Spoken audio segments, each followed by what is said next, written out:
what Chapter 4 should look like. And I think that we really need to push the boundaries of our ideas of reverse mentorship, where it's not adults only teaching young people, but having adults understand that they can learn from us as well. And how can we open those pathways so that it isn't a hierarchical relationship, but it is a symbiotic relationship where we can continuously share our ideas with one another. And as we gather here today for the first Summit of the Future, I want there to be many summits of the future, but also work that happens outside of these summits in UN offices, in member states, in places of community, because that's really where the power happens. 100% agreed.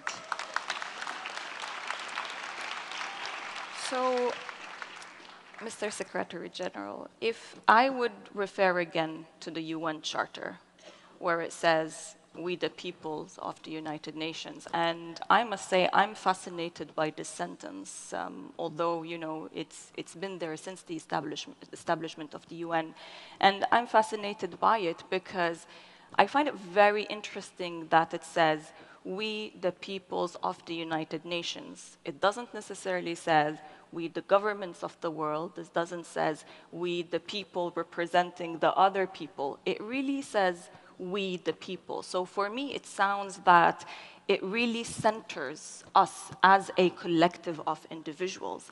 And when it comes to youth participation and youth engagement, we've seen the results. We've heard from Caleb, we've heard from Daphne. In your opinion, what are the concrete steps and reforms that the UN should undertake to really ensure that we are centering the sentence, "We the peoples," which include we, the young people of the world? Well, thank you very much for your question. I think one needs to look into the history. In the beginning, when I was quite young, the attitude of political leaders, but also of organizations like the UN, in relation to the youth was grow up. Yeah. No, and True. there was no interest at all to have a discussion with young people. True. Then there was this idea that, young people is relevant, so we better try to make sure that young people does what we would like them to do.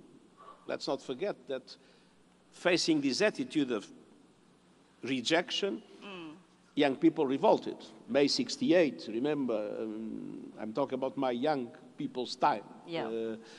And so people started at these organizations to talk to young people, to try to communicate things to young people.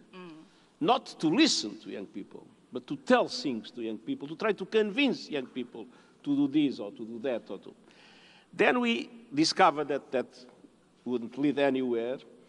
Young people became more and more assertive.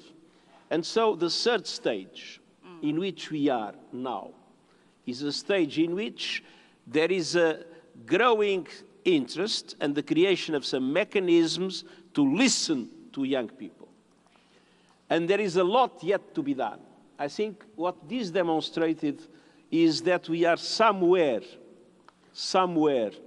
in the development of this phase, listening to young people. Not listening systematically, not listening in an organized way always, but starting to listen. But what we need is the fourth phase, and the fourth phase is to have young people participating in decision-making processes. And that is what requires a number of reforms. And let's be clear, that is something that is not easy in an organization like the UN, that is still, even if it is with the peoples, an intergovernmental organization. And so, a central aspect of the Summit of the Future and the central aspect of the reforms you talk about is how can we guarantee that the civil society, how can we guarantee that cities and the local authorities, and especially how can we guarantee that young people participate in the different processes of decision of the UN.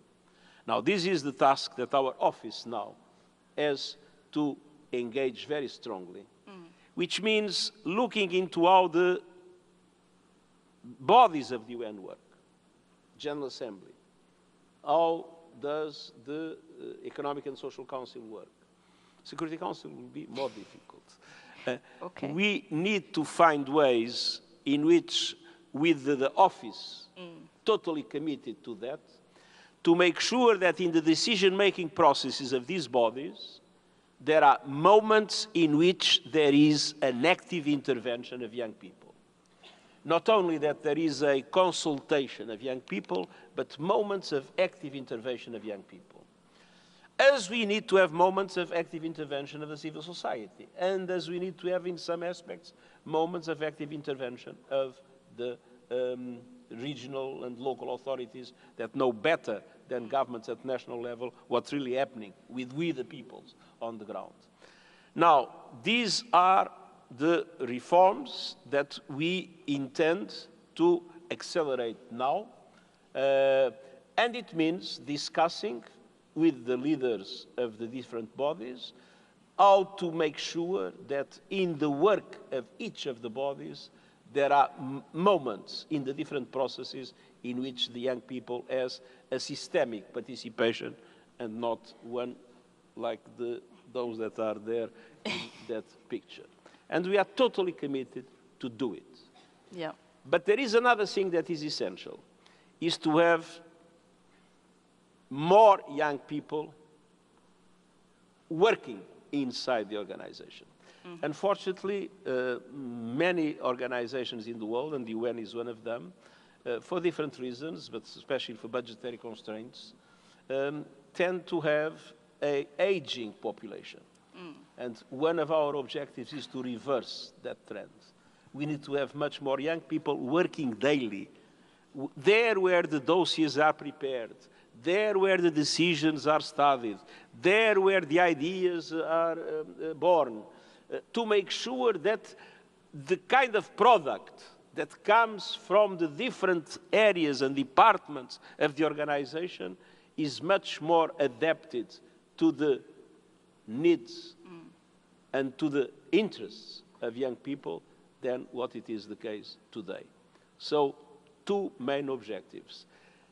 Organize the processes of the bodies of the UN to give young people a clear interfering voice in decisive moments when things are being decided, not when things have already happened. And second, make a huge effort, with all the budgetary difficulties that we have, a huge effort to reverse the trend of the aging nature of the UN staff. And in the spirit that this is a honest conversation and a frank conversation, do you think this would be enough to move and change this from moments to lasting moments? We need to persevere. Yes. We will face many resistances. So if we want to have a lasting moment, we must be determined to overcome the obstacle. The obstacles will appear, but we must be determined to overcome these obstacles. And there is a fundamental reason for that. I mean, look at the world today. We have to recognize that my generation messed up in relation to the world today. There was a critical moment. I was at the time in government, in the 90s. We had the end of the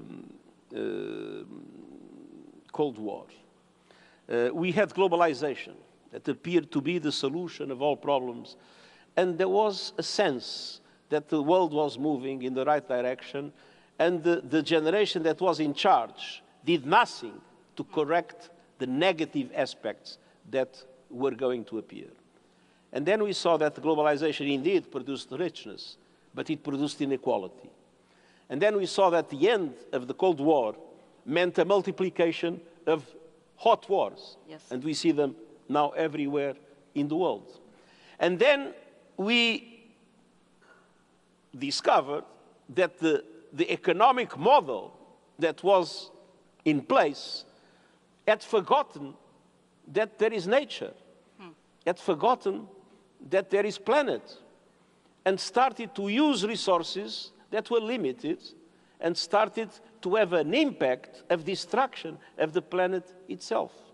So this is the product of the model that my generation put in place, taking profit of the end of the Cold War and of the globalization and its enormous potential, instead of transforming it in a world of peace and in a world of prosperity for everybody and in a world with peace with nature, developed a world of multiplication of warm conflicts, a world in which we have war with nature, and a world in which we have an enormous increase of inequality that, of course, makes the situation of the youth in large parts of the world absolutely dramatic.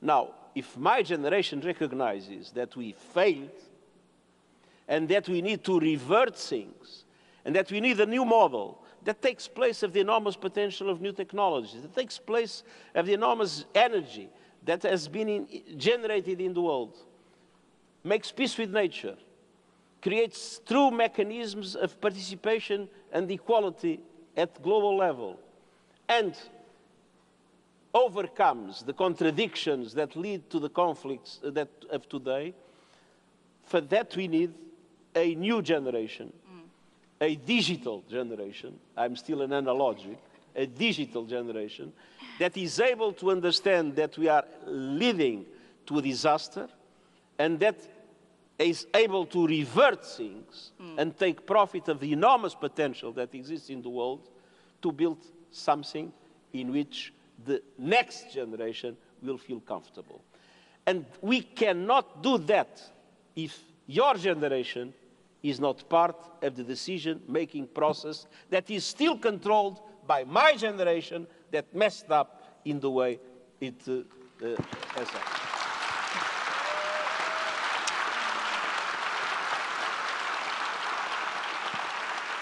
You said you wanted a frank conversation. Yes. Did I expect that? No. But thank you so much, because I know you'll have to deal with this. Daphne, I saw you nodding your head a lot. What were you thinking? It's very rare where the generation before ours takes responsibility for the harms that has been caused. And I'm 26 years old. Sometimes I just want to be 26 years old. I don't want to have to fix the climate crisis. I don't want to have to stop wars. I just want to watch Netflix. We all do. I just want to pet my dog and eat some cookies and live my life. But unfortunately, that is not our reality. But it can be. It can be if we not necessarily push for intergenerational collaboration, but make that the standard, where it isn't one young person representing millions of young people. I cannot possibly speak for a young person in Kenya, speak for a young person going through genocide in Palestine, speak for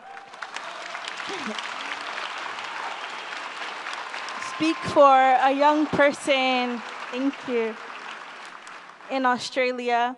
I can only speak for me, and I can only share my story. But the more of us that we have, and the more of our stories that get shared, that is where the true change happens. 100%. So I hope that more of the older generation can follow the SG's example and take responsibility and 100%. say, okay, we understand and we're ready to do the hard work, because it's going to take a lot. Thank you, Daphne, for this. Caleb, just in a sentence, what were your thoughts? My initial thoughts are, whoa, and as Daphne said, someone from the generation past taking responsibility for how this generation is now is incredible. I also liked how his Destiny also said that he also outlined solutions. And coming from a small and developing state, that which is on the brink of the climate crisis, hurricanes that we've never seen before. You know, as a small developing state, we are not the world's largest emitters, Yep. but we face the greatest threats. And that for the SG taking responsibility for what would have transpired years ago is incredible. Yep. We know what lies ahead. We know what the mission, and it's for all of us in this room Yep. to collectively work to achieve that mission and its prosperity for all young people. Amazing. All of us in this room, thank you so much, Caleb. Thank you so much, Daphne. We will continue the conversation with another two amazing young people, Amani and Josefa. So Caleb and Daphne, thank you so much for joining us, and please keep the conversation going.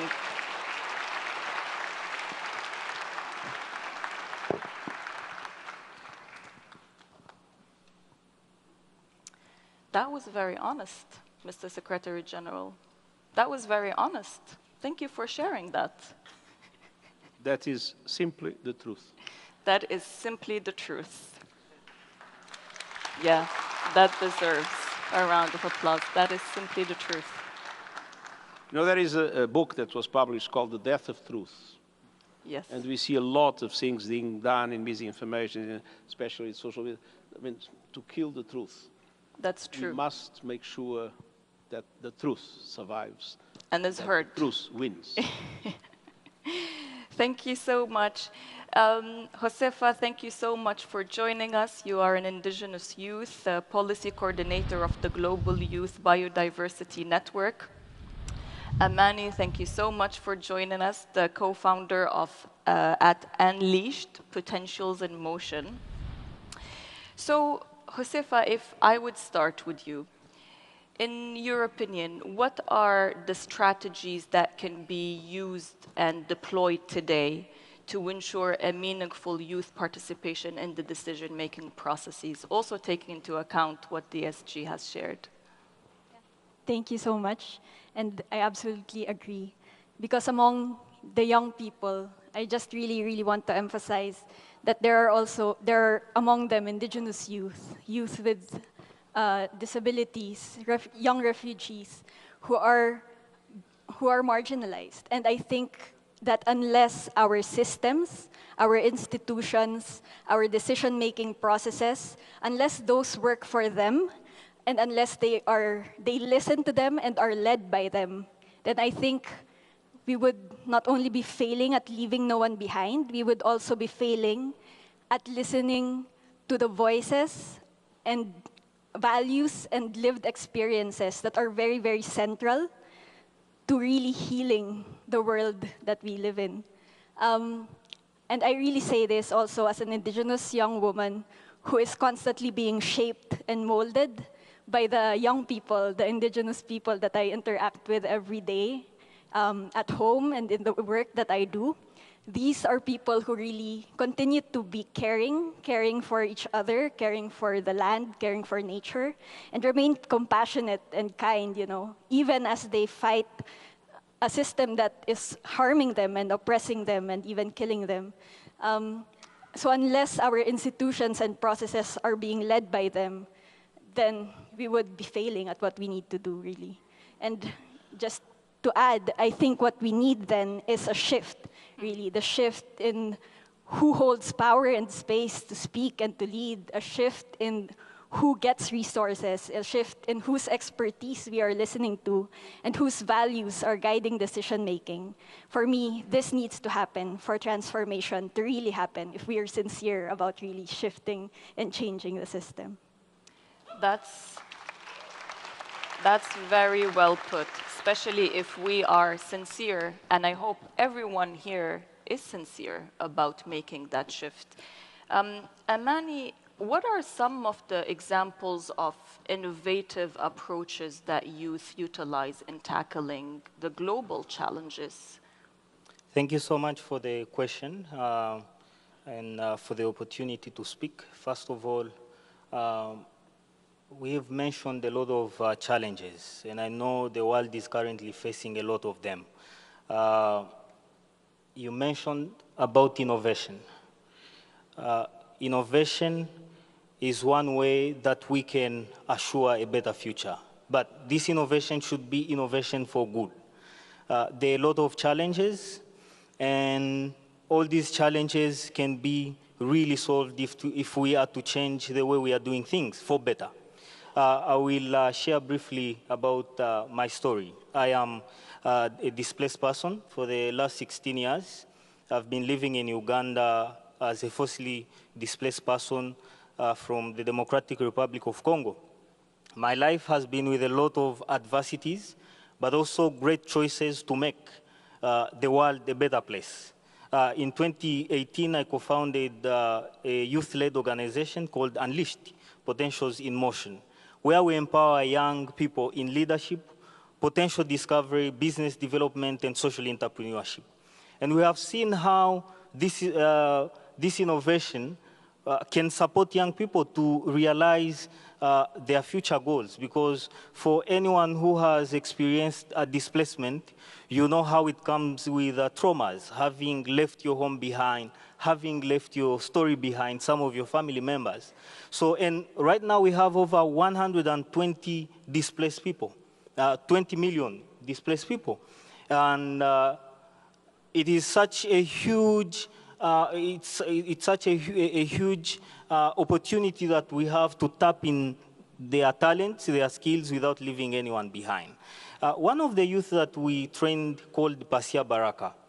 Let me finalize with this little story. Pasia left his home in 2016. He tried to join school, but failed because of language barrier and lack of scholarship opportunities.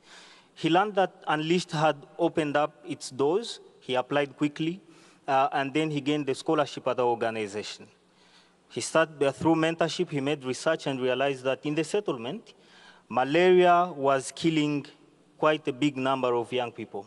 So he thought, which innovation could I create to reduce on the risk of this problem? He realized that he could use organic materials found in the settlement, in the community, to make a mosquito repellent jelly.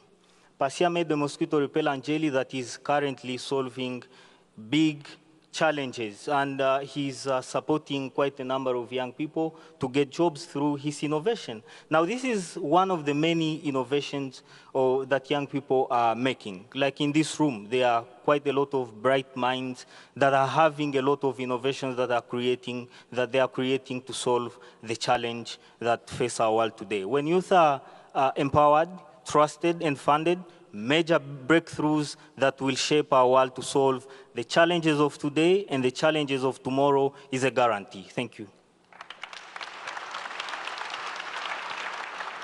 Thank you so much, Caleb. Mr. Secretary General, we heard Josefa. She talked about the shift and the need for a genuine shift, right?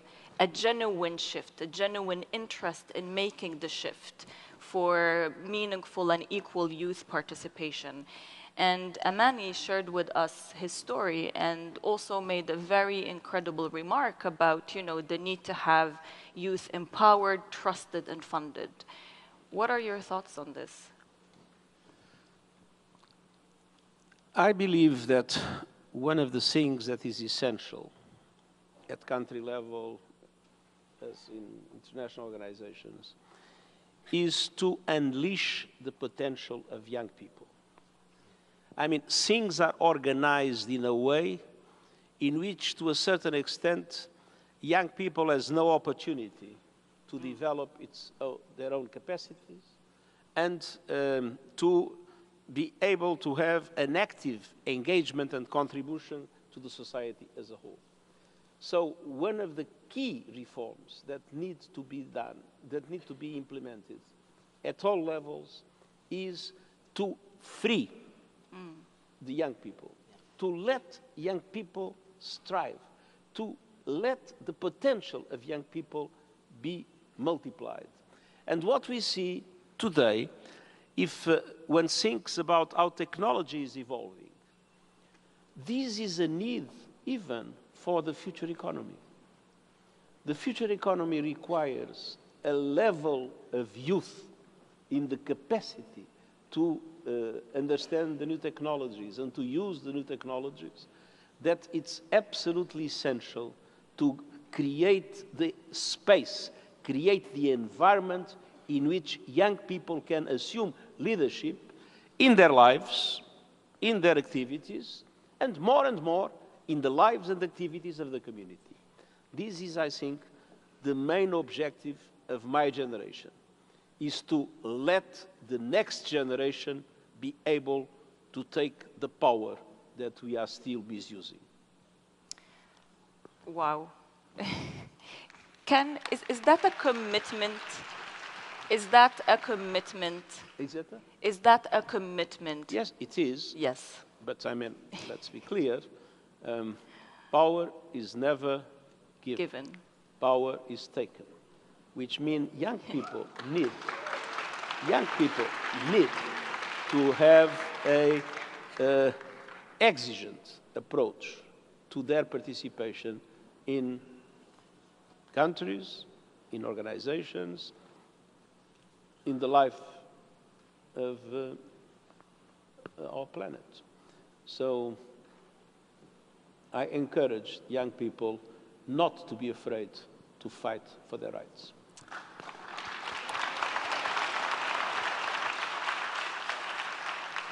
Power is never given, it's taken. That's quite a statement of inspiration for young people to continue the determination. There's two words that you said that sparked a thought for me: unleash and free. And in the spirit that this is a conversation among all of us, as I said, it's not only the four of us here on stage with the other two young colleagues, but this is a conversation among all of us. I would want us to try to unleash our creativity and our imagination and free our minds a bit. I know we've been having discussions, we've been discussing challenges here, we've been discussing strategies, gaps, and so on.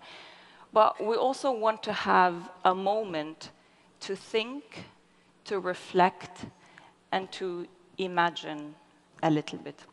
So the first thing I'll ask everyone is to make sure that you're sitting comfortably in your chairs, you know. Just sit comfortably and think a little bit about the future, about the world we want to live in. Maybe take a deep breath.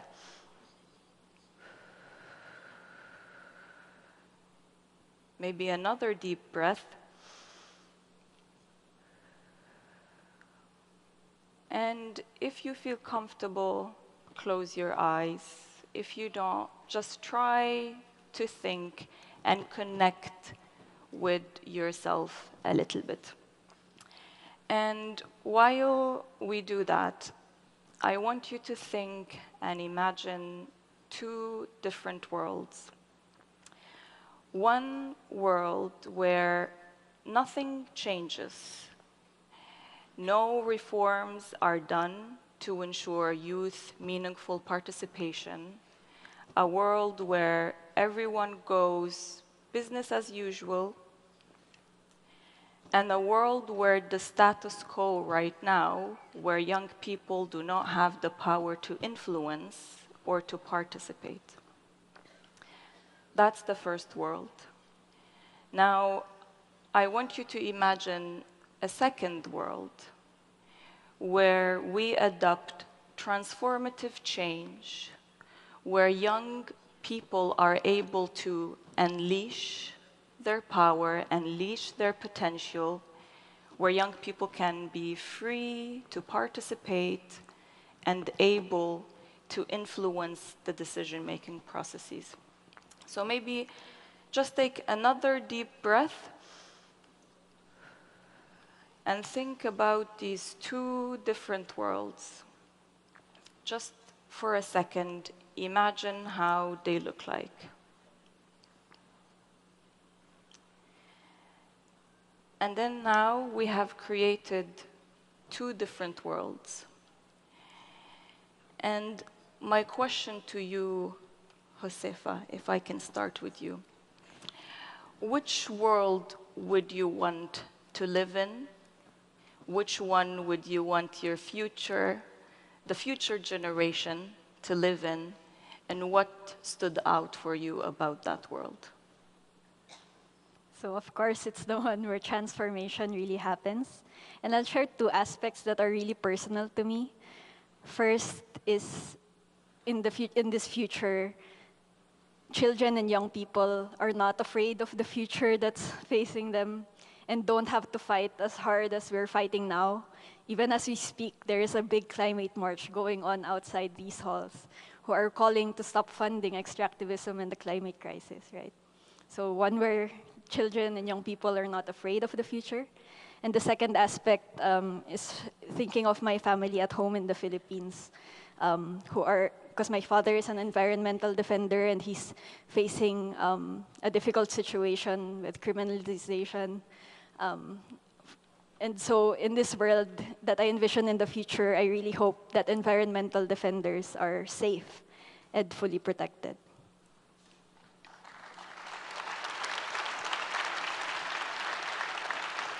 Thank you so much. And Amani, what about you? And what action do we need to take for that world, or maybe not take? More than ever, young people are more than committed to create change in their communities. We want to bring our energy, our talents, and our skills.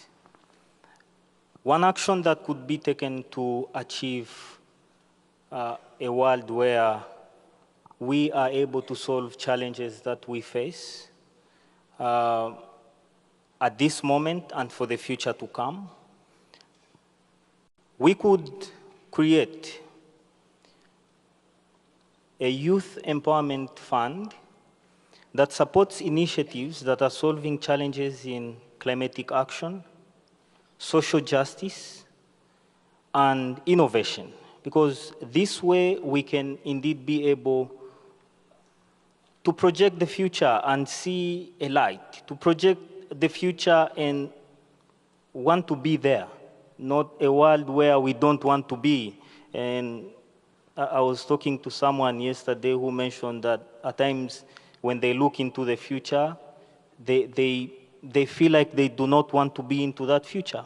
And it is us, it is one by one to take action.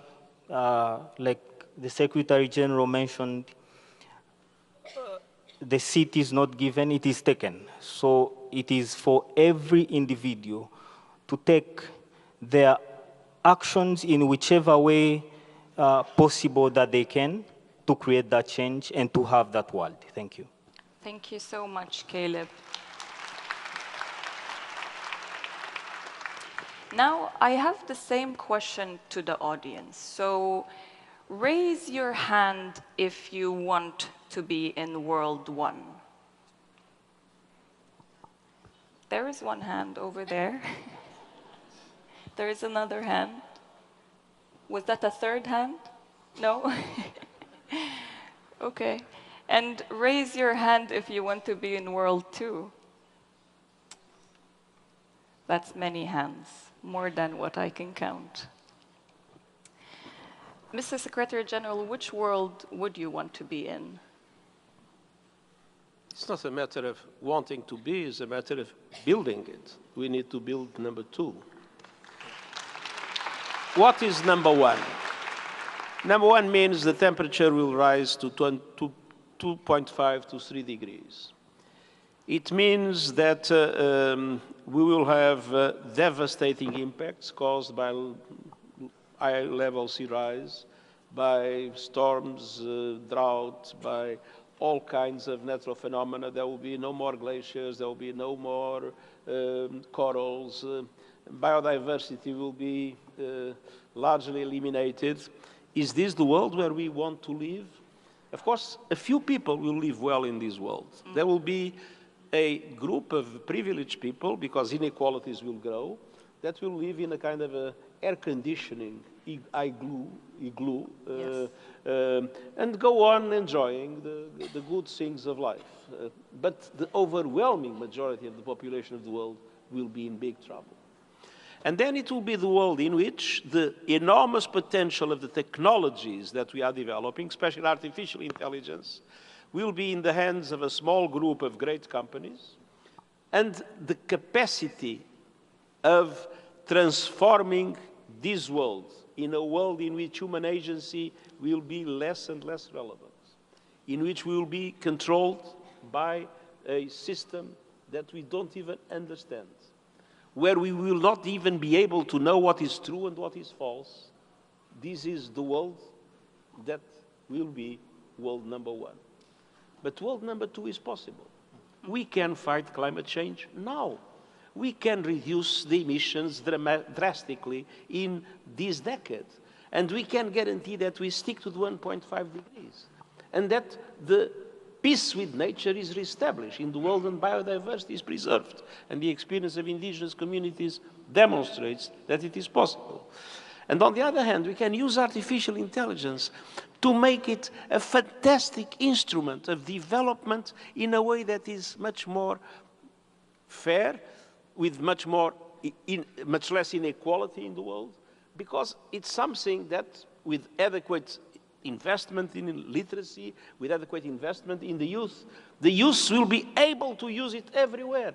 So, I mean, the world number two is a world that will respond to the dramatic challenges that the world number one is creating. Destruction of nature with climate change, reversed by a world in which we all can live normally. Indeed. Technology to divide, technology to unite. And then one thing that is very important that was said. We see more and more young people today with a lot of anxiety about the future. We have a serious mental health problem developing in the world today because of this perception that we are going in the wrong direction and that the world is becoming more and more difficult and more dangerous. That is why it is absolutely essential to go to model number two. Model number two, world number two is possible, and I really like how you challenged me on my question, that it's not the world we want to live in, but which one we can build. And that's something that we will continue discussing today, especially in the sessions. Now, after this session, we're going to have a half-an-hour break, and then there are 3 sessions that are focused on inclusion, equity, and trust, which I think are essential to build world number two. Before we close, in the beginning, we saw the visual that was shown on the screen, and maybe now we can take a look at it. That's such an amazing visual, I must say, and it captures very well this honest and frank conversation. Thank you everyone for joining us. Thank you Josefa, thank you Secretary General, thank you Amani, and I hope this is a conversation that will continue. Thank you so much everyone.